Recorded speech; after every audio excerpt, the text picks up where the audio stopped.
அல்லாஹ் கொடுத்த நிஅமத்து உன்கிட்ட பார்க்கப்படணும், கிழிச்சதை போட்டு வர்றதில்லை. அல்லாஹ் கொடுத்த நிஅமத்து காட்டப்பட வேண்டும்.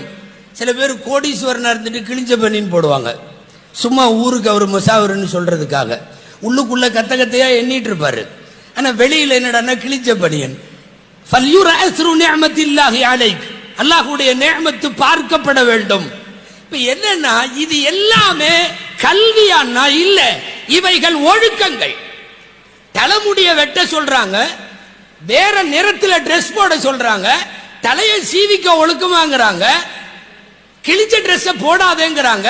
இதுவெல்லாம் என்ன? முஅல்லிமாக இருந்து நபிகள் ஸல்லல்லாஹு அலைஹி வஸல்லம் போதித்த உலூம்கள் அல்ல, இவைகள் ஆதாபுகள். என்ன தெரிகிறது தெரியுமா? ஒரு தேர்ந்த நல்லாசிரியருக்கு அடையாளம், ஒரு கல்வி நிறுவனத்திற்கு அடையாளம் வெறுமனே நாலேஜ்களை கொடுப்பதை விட, பக்கம் பக்கமாய் புத்தகங்களை படிக்க கொடுப்பதை விட, அவர்களை ஒழுக்க சீலர்களாக உருவாக்கினால் மட்டும்தான் அதுக்கு பேரு கல்வி கூடம்.